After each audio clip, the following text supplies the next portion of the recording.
Hello and welcome back to another episode of the Freelancers Tea Break, the short and sweet podcast you can enjoy whilst you're making a cuppa. If you feel like freelancing has been a lot more of a struggle this year and things have changed and you're not really sure where you're at with things or how to find clients, September here on the Freelancers Tea Break is going to be all about how you can look at everything you're offering at the moment, look at the market and hopefully change things up so that you can land all those clients that you want without feeling like you're having that struggle and that fight against AI and everything else going on. So, in our very first episode of September, fresh new start, fresh new notebook, all that vibe.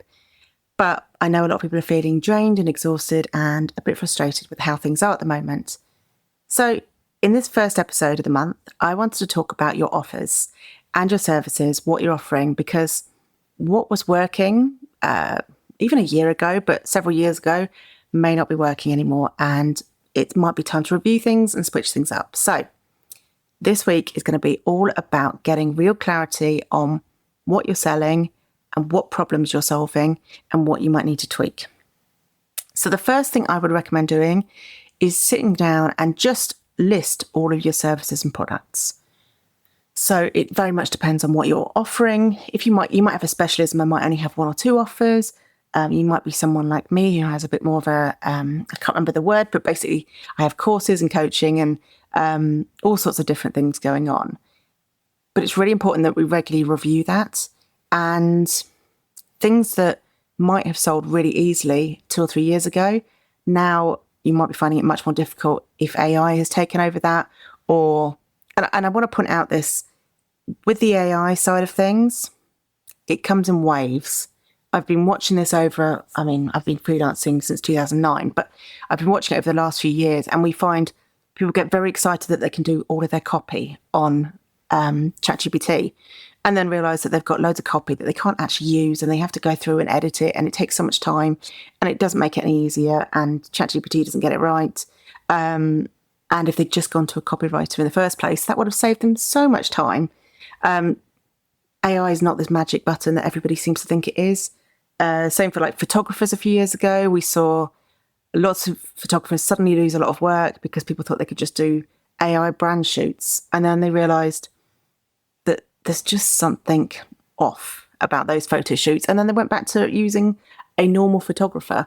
So I do think some of it will cycle back, but we also have to be realistic that some things are not going to, and adjust. So going back to those services and products, which services are doing well? Which ones have still got interest in them? Which things do you have to concede that AI has replaced and maybe change things up?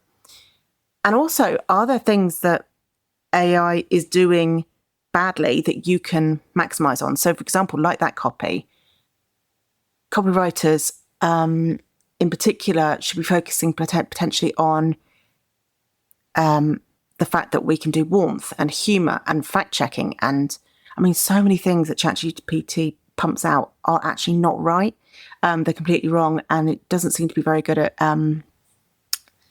fact checking and things like that. So these are all things that could be maximized for you. So you could be doing copy editing and things like that.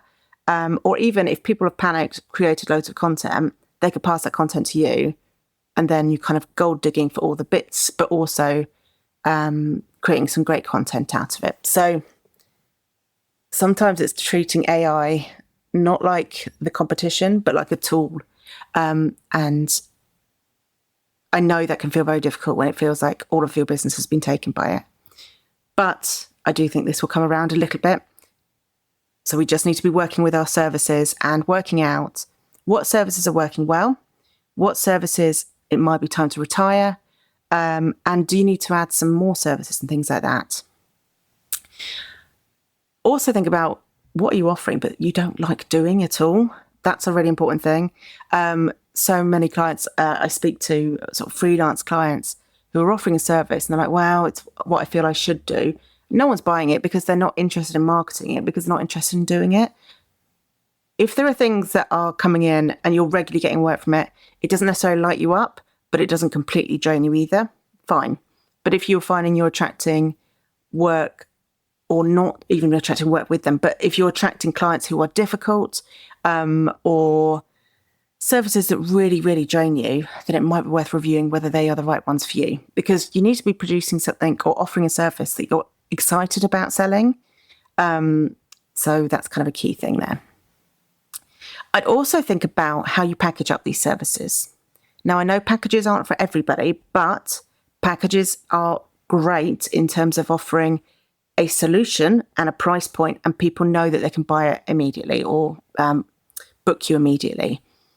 The more that people have to work out what you can help them with, the less likely it is they're going to work with you. And especially now when our attention span is so short, it's really important that you can do that. So instead of saying a power hour, it could be get your website strategy mapped out in 60 minutes. So think about how you're going to sell the solution to their problems, not necessarily the time or a generic kind of services. So instead of saying I'm a social media marketer, it could be I take social media marketing off your plate so you can bring in clients while you can work on just focusing with them, that kind of thing. And it's really important to think, what problem am I solving, especially in a time where AI is here? This is something I talked about in a recent episode, actually. So we're seeing all these courses and trainings and everything, and, we're supposed to watch all these webinars and listen to all these podcasts and everything like that. That's exhausting. And sometimes people just want to outsource to you. And if you can present that as a solution as a freelancer, that's amazing. So yes, people can teach themselves some of these things, but people do not have the time, the patience, or the energy to do that anymore. So what I would recommend for you to do is have a look at your services this week, work out, do you need to rewrite some of them? Do you need to make some of them clearer? Do you need to make it more solution focused? And go from there. If you are struggling with any of this, I do have something called the How to Create a Freelance Business Plan training, which is about £9. And it's 30 minutes of the training and then 30 minutes of just recorded co-working. So you can do it with me if you want to. But it's a very short business plan, which might help you get a bit more focused on what you're doing. So hopefully that helps. Times are changing at the moment and we might need to pivot a little bit. And I know it can feel frustrating that all the things that worked before are not working now. But stick with it. Okay, so what I'm basically challenging you to do is look at your services and offers. Are they, first of all, services that are in demand and people are interested in? Are they services that have been replaced by AI and you have to pivot? Are they services that still light you up? And is it super easy for people to see what solution you're offering and can they buy it very quickly and easily? Because people just don't have the patience they used to. So you need to make everything as easy as possible for people.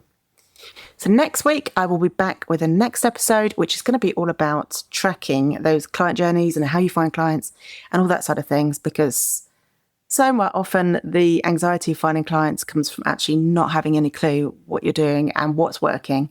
And we're going to sort that. So I hope you have a wonderful freelance week. Let me know how you get on. Come join us in the Facebook group, the Freelance Lifestylers, or the Discord. We have a free Discord as well if Facebook isn't your jam. Or come find me on Instagram. I'm at Emma Cossey.